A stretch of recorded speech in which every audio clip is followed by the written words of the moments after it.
Muy bien, pues espero esté listo. Vamos a continuar el día de hoy en el libro de los Hechos. Hoy, gracias a Dios, vamos a concluir el capítulo 21 y he titulado esta predicación un testimonio positivo en una situación negativa. Un testimonio positivo en una situación negativa. Quiero ir al libro de los Hechos, Hechos capítulo 21, versículo 27, donde nos quedamos la semana pasada, retomarlo de ahí y continuar para cerrar. Hoy vamos a ir al libro de los Hechos y vamos a aprender qué hacer cuando estás en una mala situación. Seguramente has estado en una mala situación alguna vez. Y quiero decir una mala situación cuando se espera que de todo cristiano o de todo aquel que se llama cristiano actúe de tal forma que cuando esa situación termine, pues lo que ha sucedido en esa situación deje como testimonio que Cristo es el Señor. Porque todos hemos pasado por malas situaciones, todos hemos pasado por situaciones donde a veces dejamos mucho que desear con lo que decimos, pensamos, cómo reaccionamos, etcétera, etcétera. Entonces, la mejor forma es ir a la Escritura y ver qué dice la Escritura.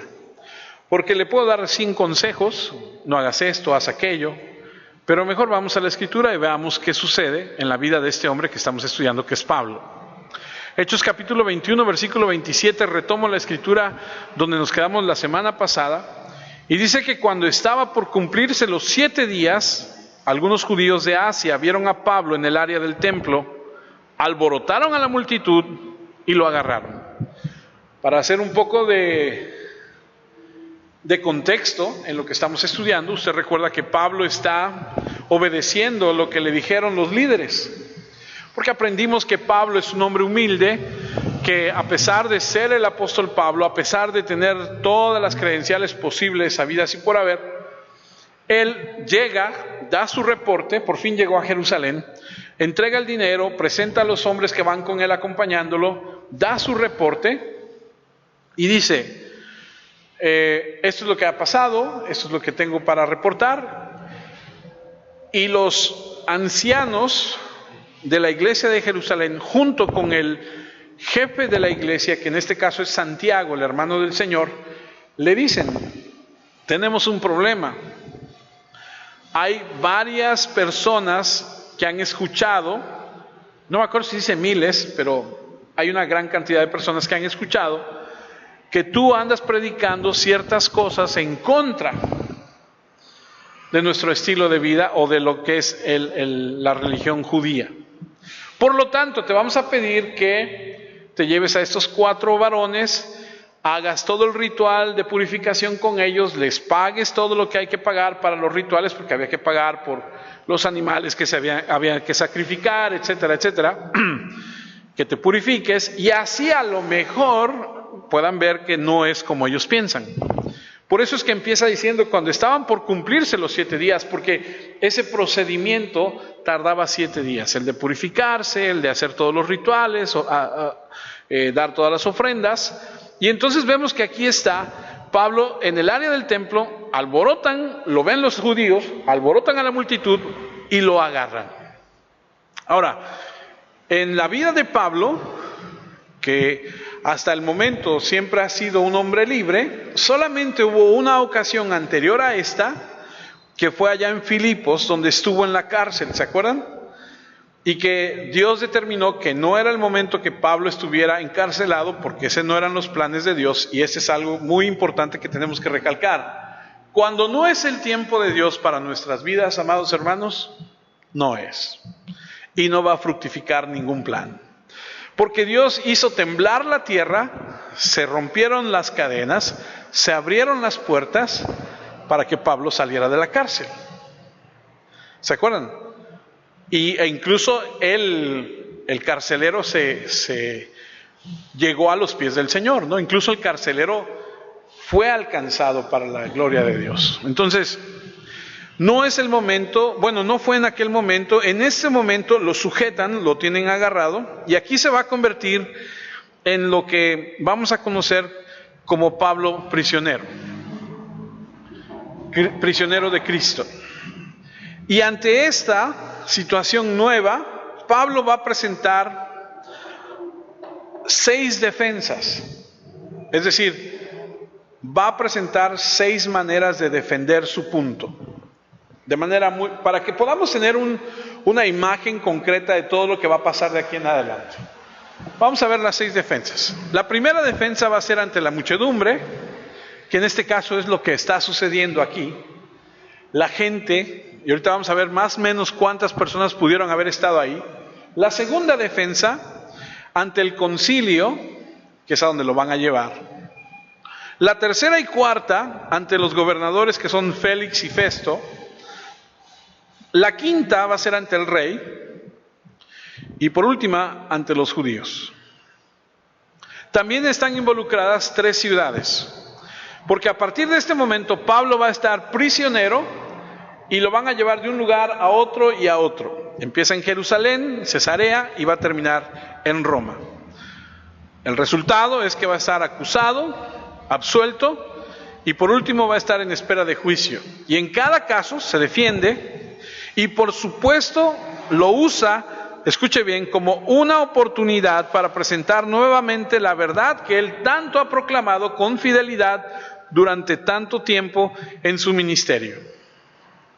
Así que el dilema que yo supongo es que, ¿qué hacemos nosotros los cristianos cuando estamos ante una situación a donde tenemos que dar un testimonio? Ante una situación negativa, ¿cómo damos un testimonio positivo? Porque a veces vamos a tener que enfrentar este tipo de situaciones.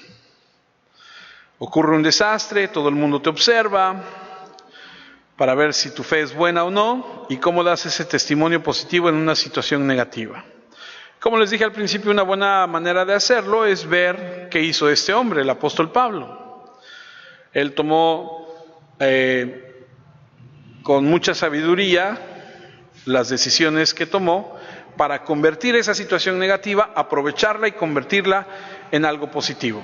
De hecho, el encarcelamiento de Pablo, y así es como él lo vio, y creo que debíamos de tenerlo muy presente nosotros aquí en nuestra mente, porque de repente algo malo sucede a un cristiano. ¿Y qué tendemos a pensar? Podríamos pensar varias cosas. Una de ellas podría ser, a lo mejor está en pecado. Otra cosa sería, a lo mejor lo están acusando falsamente. Otra cosa sería, Dios está permitiendo en su vida eso para enseñarle algo. Y Pablo tiene muy claro en su mente lo que está sucediendo. Efesios 3:1. Pablo escribe y dice: así que yo, Pablo, soy prisionero de los hombres para bien de ustedes que no son judíos. ¿Así dice? ¿Cómo dice? Soy prisionero ¿de quién? De Jesucristo, para bien de ustedes que no son judíos. Ahora debemos mantener eso en nuestra mente, porque Pablo nunca ve su situación como si fuera algo que se le salió del control a Dios. Y, híjole, Señor, no pusiste atención y mira, ya me llevan preso. Es una situación en la que Pablo siempre está consciente de que todo lo que sucede alrededor de su vida, Dios tiene el control. ¿Cuántos pueden decir amén? Ahora, ojo, ojo, porque podríamos decir muchas cosas, podríamos argumentar muchas cosas que sí, así es, yo le he entregado mi vida al Señor, todo lo que suceda, pero cuando vienen esas situaciones difíciles, ahí es a donde tenemos que realmente cumplir lo que hemos dicho. Y entonces Pablo no se ve a sí mismo como un prisionero de los hombres, sino él dice, yo estoy aquí porque Cristo así lo determinó y así es. De hecho, él escribe a los romanos y cuando él escribe, siempre escribe que es un prisionero de Jesucristo. En Filipenses él dice, mis prisiones en Cristo son manifiestas en todo el palacio. Entonces, nunca se vio a sí mismo como un prisionero de los hombres, se vio a sí mismo como un prisionero de la voluntad de Jesucristo.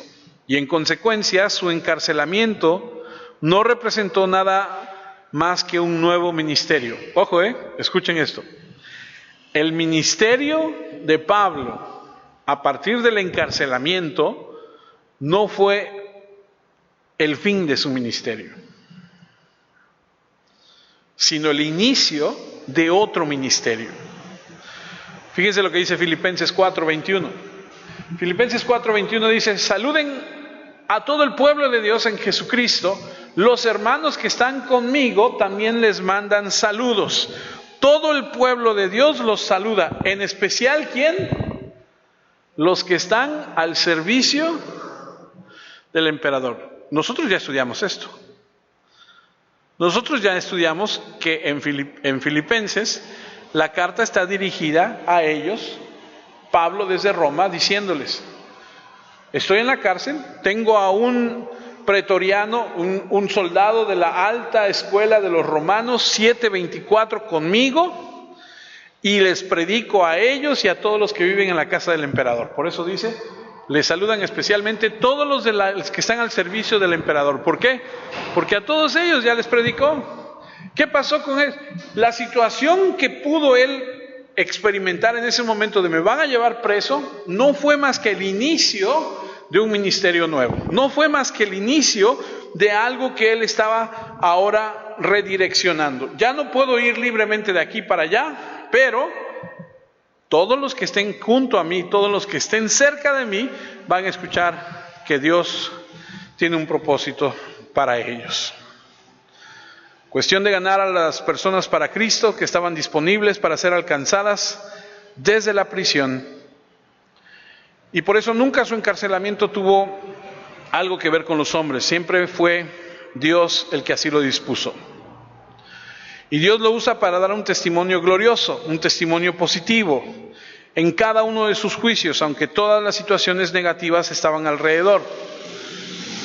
Como le dije hace un momento, la historia nos marca, nos dice que a Pablo lo estaban, ¿cómo se dice? Lo estaban,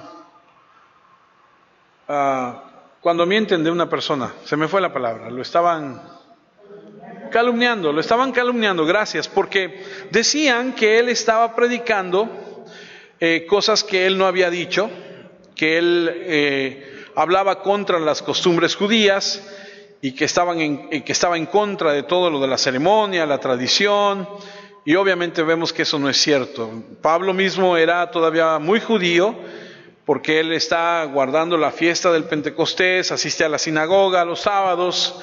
Él mismo había hecho un voto nazareno en el capítulo 19, usted se acuerda, él también va con esa intención a la ciudad de Jerusalén y está involucrado todavía en todo esto. Y entonces, él no ha desechado toda la tradición judía por completo, está en una transición. Esto es importante recalcarlo. Entonces estaba tomando este tiempo para que todas estas cosas viejas murieran. ¿Se acuerdan que les dije en algún momento hace unos meses atrás que alguien había comentado que cuando tú vienes de un sistema de enseñanza, llámese pentecostal, carismático o de otro tipo de enseñanza, y llegas a la enseñanza donde la escritura es predicada de una manera expositiva, de una manera diferente, se puede uno tardar hasta 10 años en cambiar el chip. Es decir, cuando tú vienes de un trasfondo católico y llegas a un trasfondo o a un escenario cristiano, hay cosas que empiezan a cambiar poco a poco, ¿no? Recuerdo que cuando conocíamos a algunas personas que salían del catolicismo, en la transición de quitar las imágenes, de ya no llevar ciertos rituales, era un procedimiento que se iba dando poco a poco. Y entonces aquí vemos que, como les dije hace un momento, con el fin de cambiar la reputación que supuestamente tiene él ante los judíos en Jerusalén, le hicieron ir al templo, cumplir con el voto nazareno, llevar a estos 4, pagar la cuenta de todo lo que se tiene que pagar. Y entonces él está ahí. Otra vez, versículo 27, cuando estaban por cumplirse los 7 días, algunos judíos de Asia vinieron a Pablo en el área del templo y alborotaron a la multitud y lo agarraron. Entonces, algunos judíos, dice aquí que eran de Asia.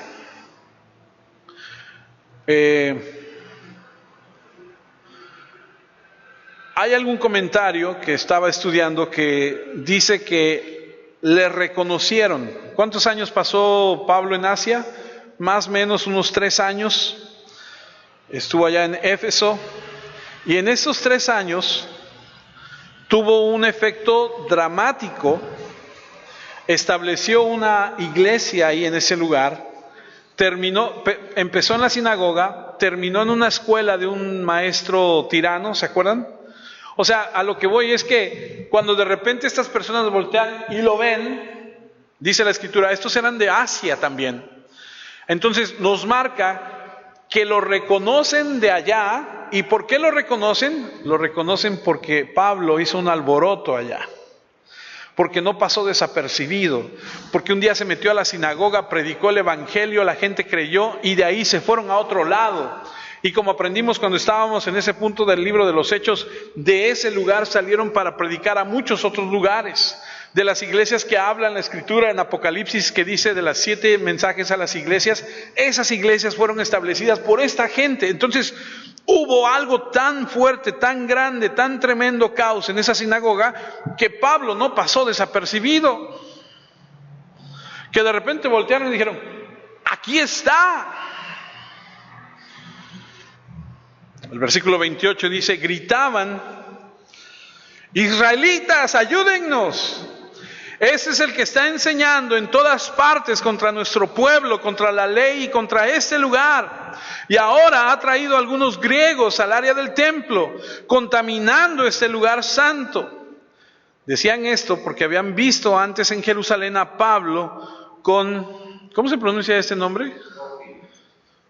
Trófimo, de Éfeso. Y pensaban que Pablo lo había metido al área del templo.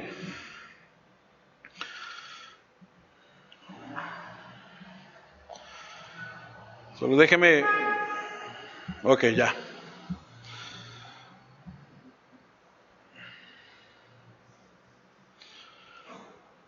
Entonces, el hecho de que conozcan a este hombre Trófimo indica que debe haber estado conectado de alguna forma a Éfeso.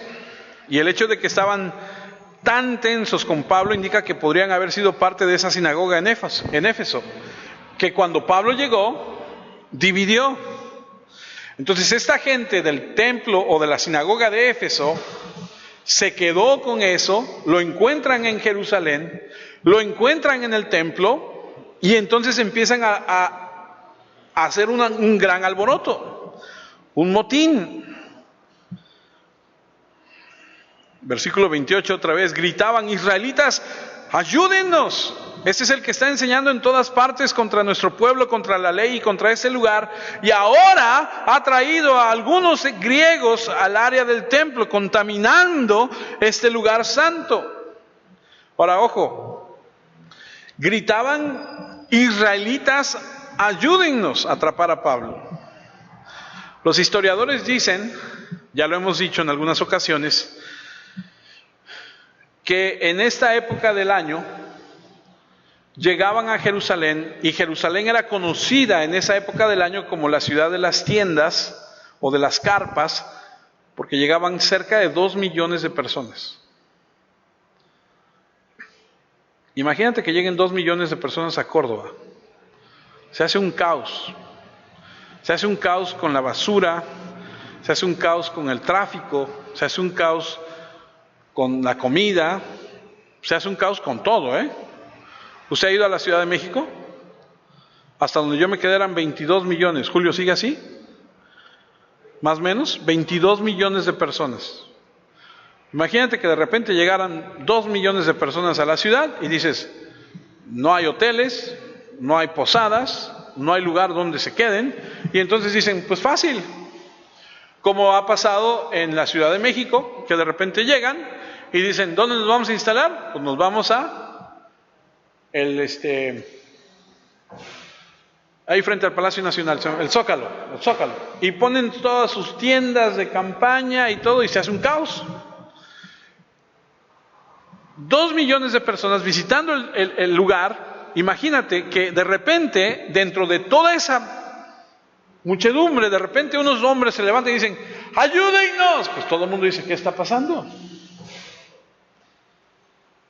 Y como sucede siempre en los alborotos, en los mítines, la gran mayoría de las personas no sabe qué está sucediendo. Y ahí van, ¿no? Detrás de todos. ¿Qué? Pues no sé, tú vente, vamos a hacer. Así está sucediendo. Estaban aquí estos judíos asiáticos, y márcalo porque esto es importante, porque nos ayuda a entender la actitud de la gente. Estaban en medio de una celebración de la ley, lo que significa que estaban celebrando el judaísmo en esta particular celebración, la concentración de la ley. Esto me lleva a concluir 2 cosas. El hecho de que Pablo quisiera estar ahí indica que él tiene una reverencia hacia la ley. De hecho, él escribe en Romanos 7, yo me deleito en la ley. No estaba en contra de la ley. Y en segundo lugar, de que se trataba de una celebración judía de la ley. Así que significa que la multitud estaba hiper preocupada por la ley y por su santidad. Es como si tú te fueras un 12 de diciembre a la Basílica, a la Ciudad de México, y dijeras cosas en contra de la creencia que ellos tienen. Imagínate, ¿qué te pasa? Claro, te linchan, claro. No sales de ahí. Es así de fácil. O sea, ellos tienen acá una idea y de repente empieza el rumor y dicen, oye, este está diciendo esto. Y entonces se levantan todos y dicen, pero ¿cómo es posible? Y se empiezan a enardecer. Y empiezan a alborotar, a gritar y ayuda, imagínate. Y por supuesto, eso es como si hubiera ocurrido una gran blasfemia, una terrible difamación en contra de Dios, del carácter de Moisés. Esto es una calumnia que ha ocurrido, la profanación del santuario. Y ellos gritan, israelitas, ayuda, este es el hombre. Ya lo tienen. Ya lo están señalando, que enseña a todos los hombres en todo lugar en contra de nuestro pueblo. Primera acusación, una acusación antijudía, una acusación que todavía continúa hasta el día de hoy.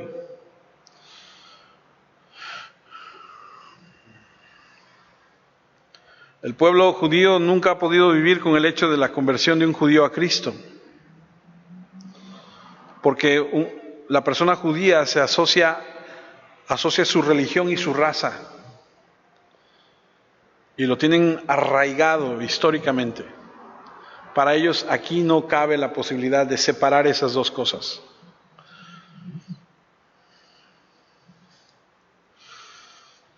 Es fuerte esto.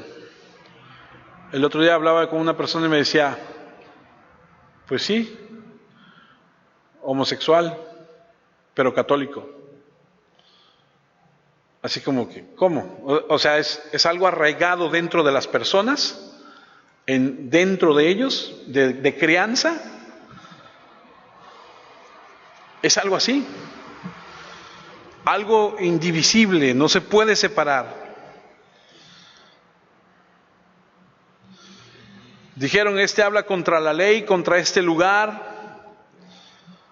O sea, no nada más es antijudío, es antimoisés, es antibíblico, es contra este lugar.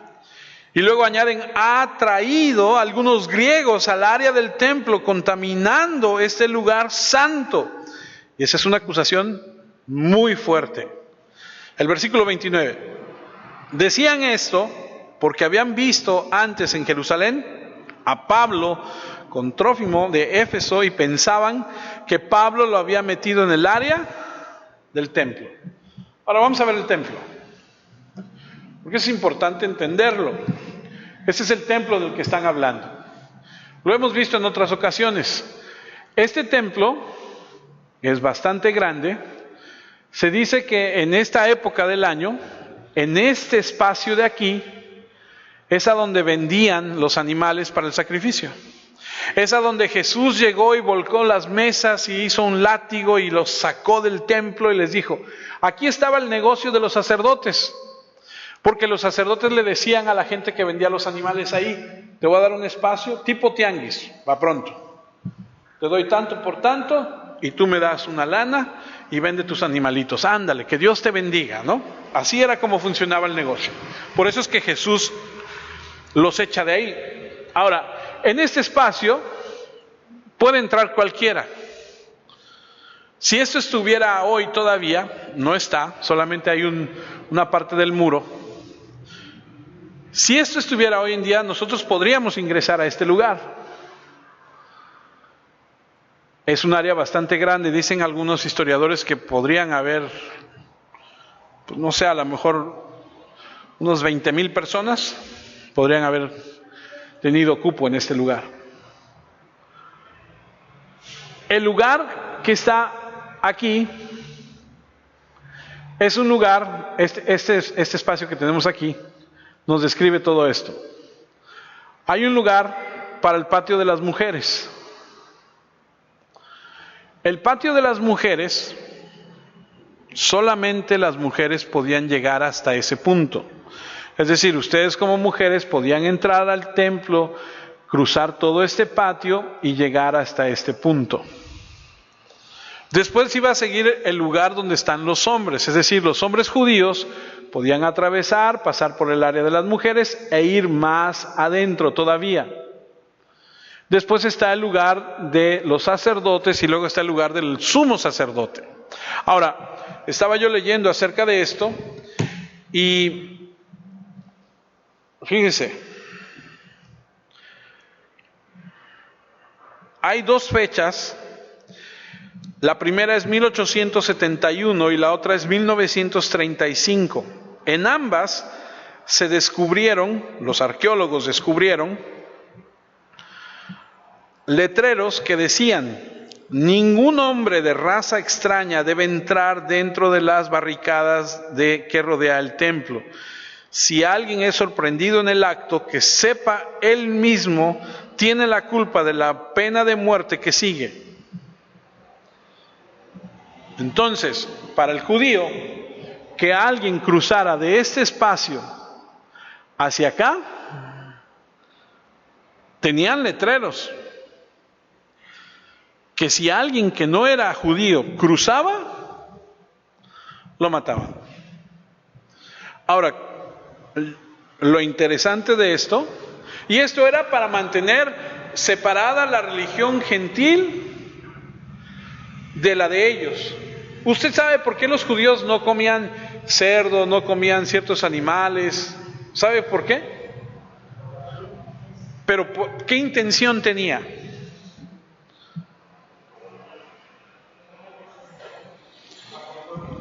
No te escucho. No te escucho. No comían cosas impuras, pero tenía una intención detrás de todo eso.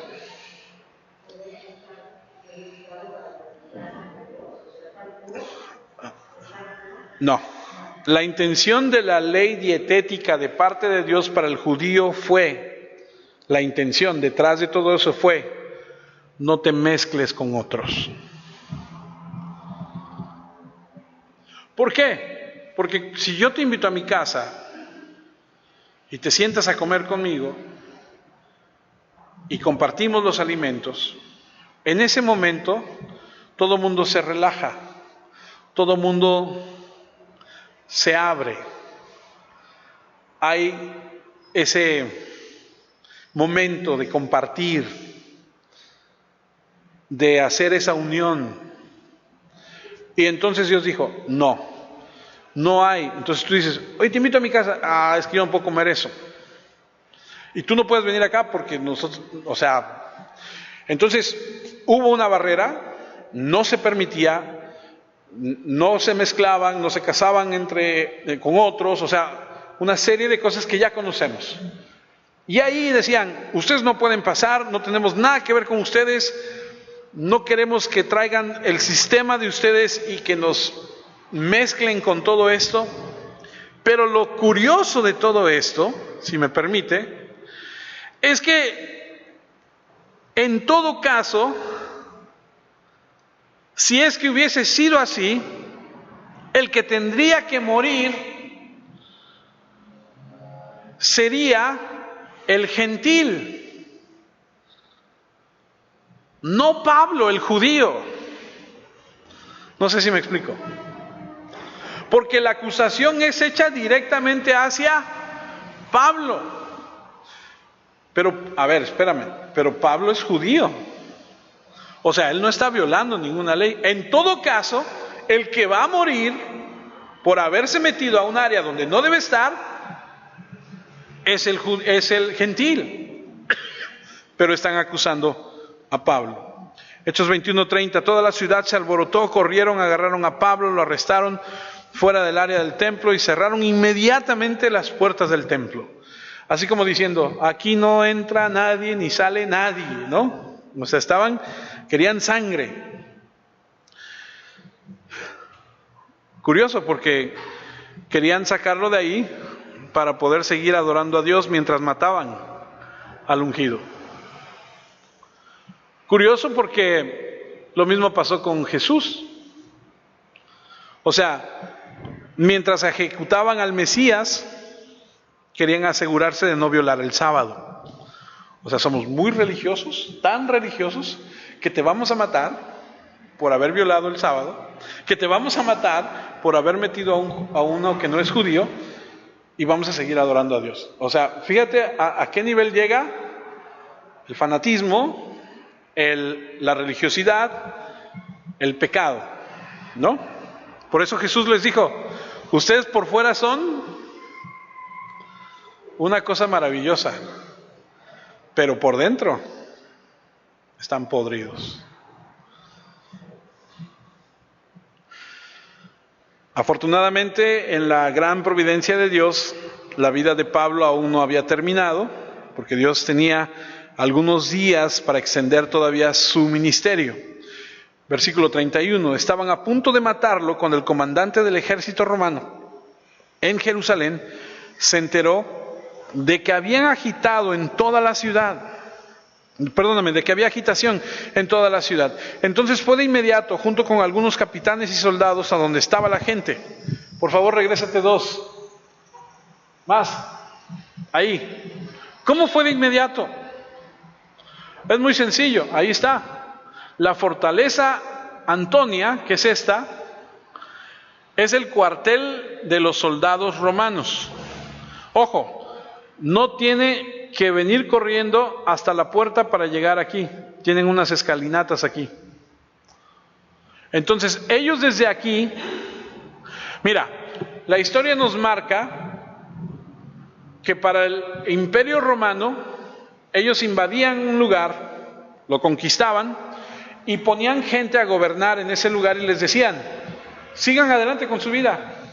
O sea, nos pertenecen, pero ustedes sigan, que los gobiernen y sigan adelante, nos pagan tributo y se acabó. Eso sí, si hay algún alboroto, nos los vamos a echar, Mientras no haya alboroto, ustedes sigan adelante. Ahora, ¿dónde vamos a poner la guarnición de los soldados para mantener la paz? A donde puede haber alboroto. Usted sabe que los Estados Unidos de Norteamérica tiene bases militares en los países con los que ha tenido conflictos bélicos. Tiene base militar en Japón, en Alemania, en Corea, en Cuba. Tiene bases militares en todos los países que ha tenido conflictos. Ahí hay gente. ¿Por qué? Porque en el momento que esa gente se quiera levantar, inmediatamente activan a los primeros y después vienen los refuerzos. Entonces, los romanos Están aquí, nada más tienen que asomarse para ver todo el patio, para ver todo lo que está sucediendo. Es así de fácil. Y entonces nos regresamos al versículo donde estábamos, en el 33. Entonces el comandante se acercó a Pablo. Me regreso al 32. Gracias. Entonces fue de inmediato, junto con algunos capitanes y soldados, a donde estaba la gente. Cuando vieron al comandante del ejército y a los soldados, dejaron de golpear a Pablo. ¿Cuánto tardaron en llegar? No sé. 5, 2 minutos, 10 minutos, no sé. Pero mientras le llovieron los trancazos a Pablo. Versículo 33. Entonces el comandante se acercó a Pablo, lo arrestó y ordenó que le pusieran 2 cadenas. Después preguntó, este está como Porfirio Díaz, ¿no? Mátenlos en caliente y luego averiguamos, ¿no? ¿Quién es este hombre? ¿Qué ha hecho de malo? Pero entre la multitud unos gritaban una cosa y otros gritaban otra, y como el comandante no sabía cuál era la verdad, porque había mucha confusión, ordenó a los soldados que llevasen a Pablo al cuartel. Al llegar a las escaleras, debido a la violencia de la multitud, los soldados tuvieron que cargar a Pablo. No pasaban. Lo cargaron, la gente le seguía y gritaba enfurecida, mátenlo. Wow. Increíble. Versículo, ¿dónde estoy?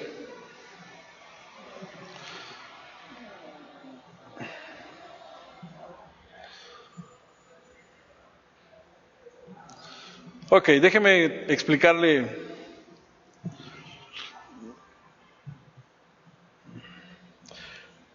Es que me adelanté en mis apuntes. Voy, versículo 37. Cuando los soldados estaban listos para llevarlo al cuartel, Pablo le preguntó al comandante, ¿puedo hablarle? Cuando estaban a punto de llevarlo al cuartel, Pablo le preguntó al comandante, ¿puedo hablarle? Y el comandante le dijo, ¿sabes griego? Espérame, ¿dónde? Sí estoy bien, ¿verdad? Ok. Es que también me desconcentró.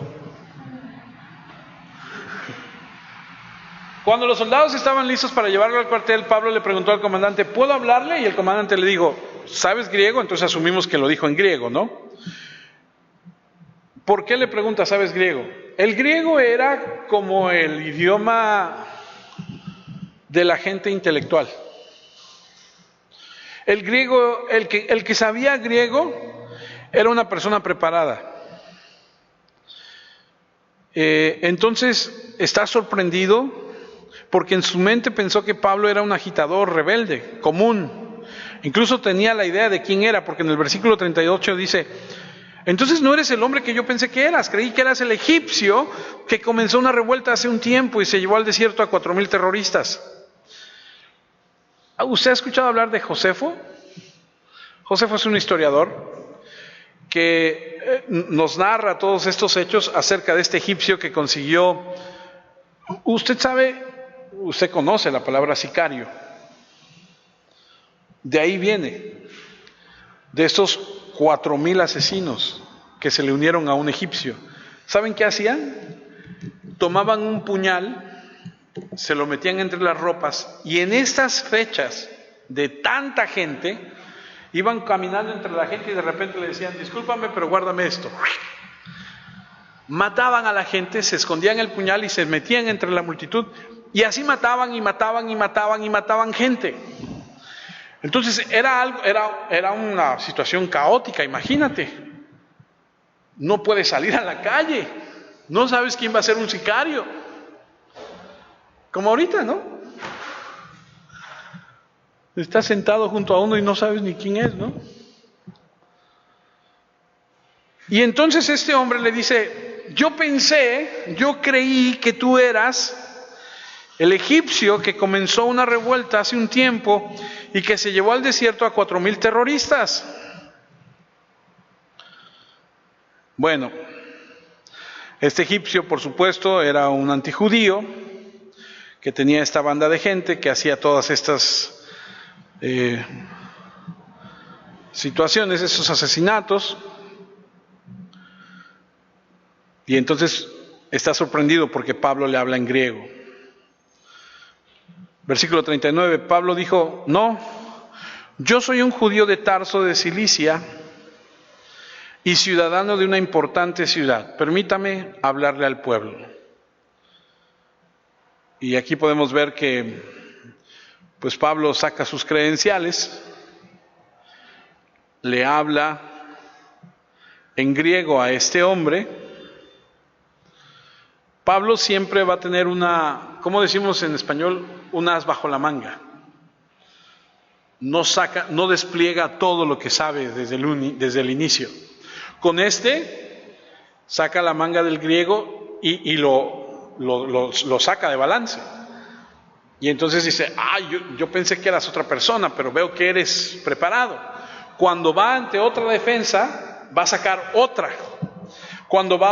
Y entonces va a ir Pablo sacando poco a poco para ir presentando sus argumentos. Necesario en cada momento. Esto fue suficiente para mostrarle a este hombre que Pablo era culto, que era educado, que no era el agitador rebelde. Y luego te dice: te ruego que me permitas hablarle. Eso requirió audacia, porque si te han estado golpeando, si te quieren matar, si son un montón de personas, ¿qué es lo primero que le dices a la policía cuando llegan? Súbeme a la patrulla y vámonos de aquí, ¿no?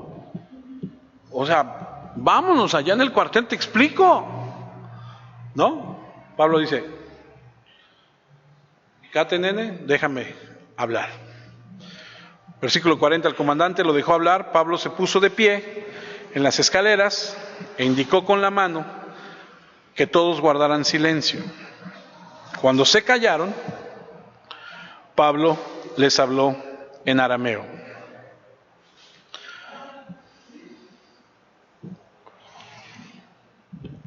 El idioma de los judíos del pueblo era el arameo. Él es un hombre educado, sabe griego y por supuesto sabe el idioma con el que se va a dirigir a la gente. Habla en su propio idioma, en su defensa. Y si quieres escuchar lo que dijo, vas a tener que venir la próxima semana, porque la próxima semana vamos a ver cuál es la defensa. Pero, permíteme 2 minutos más.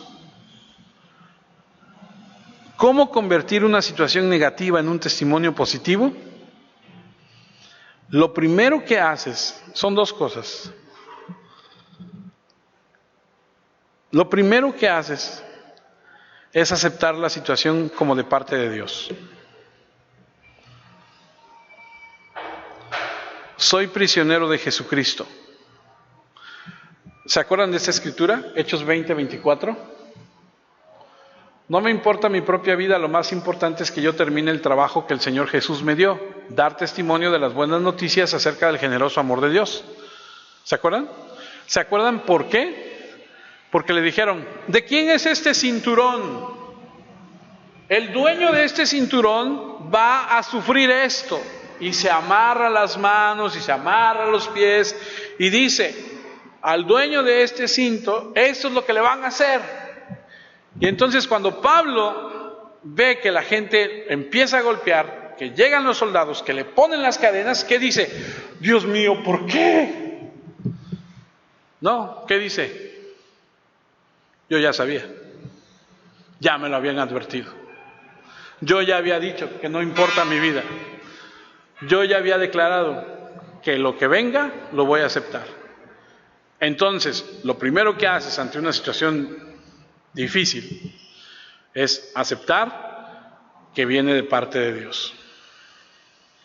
Lo segundo es que lo usas como una plataforma para una oportunidad, para declarar tu fe. Primera de Pedro 2:19. Pues Dios bendice a los que están dispuestos a sufrir y soportar dolor injustamente con tal de cumplir la voluntad de Dios. Si son castigados por hacer el mal, no hay por qué felicitarlos cuando soporten el dolor, pero si hacen el bien y soportan con paciencia el sufrimiento, Dios los bendecirá. Dios los llamó a soportar tal sufrimiento. Es que Cristo mismo sufrió por ustedes y así les dejó un ejemplo a seguir para que ustedes sigan sus pasos. Pero muchos cristianos decimos, no. El Señor Jesús, el ejemplo que me dejó fue, Él tenía una casa en la playa. El Señor Jesús se subió a un pollino 0 kilómetros.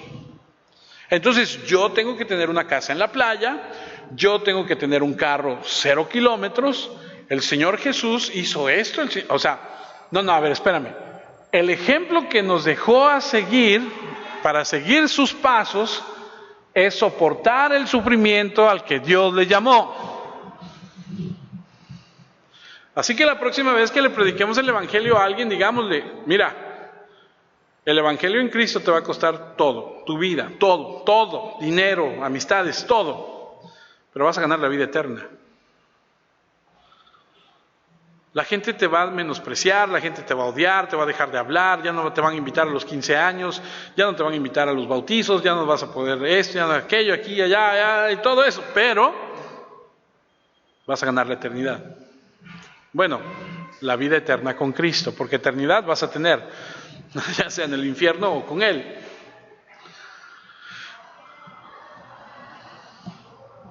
Así que la próxima vez que estemos sufriendo, acordémonos. Número 1, Dios tiene el control y lo permite con un propósito. Y número 2, hay que aprovecharlo para dar testimonio. Porque no te lo deseo y no te lo, ¿cómo dicen? No te lo proclamo, no te lo declaro. Pero así es.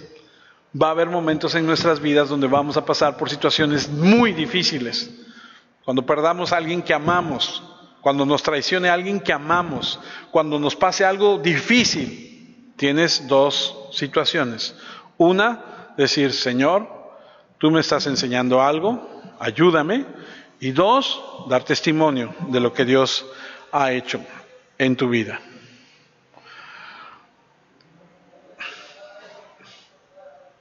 Primera de Pedro 3:17 dice, es mejor sufrir por hacer el bien, si es la voluntad de Dios, que sufrir por hacer el mal. Ojo, algunos sufrimos por hacer el mal. Sí, porque estoy sufriendo, sí, pero tú te lo buscaste. Primera de Pedro 4:12, estimados hermanos, no se sorprendan con la dolorosa prueba por la que están pasando como si fuera algo extraño. Más bien alégrense de compartir los sufrimientos de Cristo para que estén llenos de alegría el día en que Él aparezca en su gloria. Si otros los maldicen por causa de Cristo, ustedes son afortunados porque el glorioso Espíritu de Dios está sobre ustedes. Si son asesinos, ladrones o delincuentes, o si se meten en asuntos ajenos, merecen sufrir y pasar vergüenza. Pero si alguno de ustedes sufre por ser cristiano, no se avergüence, más bien agradezca a Dios por llevar ese nombre. Recuerda que Dios permite cosas. Ojo, no te confundas. Si sufres por lo que estás haciendo mal, pues te lo mereces. Si sufres por ser cristiano, entonces Dios estará contigo. Otra vez, Primera de Pedro 4:19, así que los que sufren por obedecer a Dios, que se pongan en manos de Él, su Creador, y sigan haciendo el bien.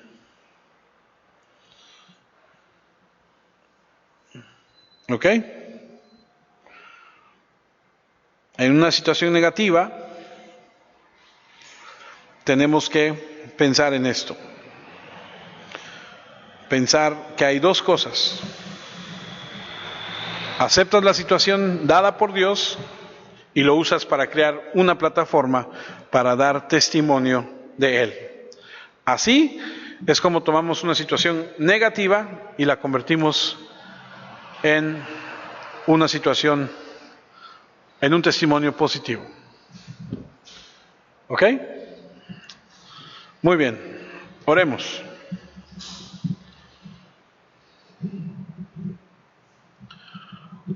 Dios Padre, queremos agradecerte por este tiempo en tu palabra. Queremos darte gracias porque tú tienes cuidado de nosotros. Al escuchar la enseñanza del día de hoy nos toca, Señor, trabajar en nuestras vidas, en nuestro testimonio, en nuestra fe para contigo, para tu escritura, vivir conforme a lo que tú has dictaminado, lo que tú has dicho en tu palabra.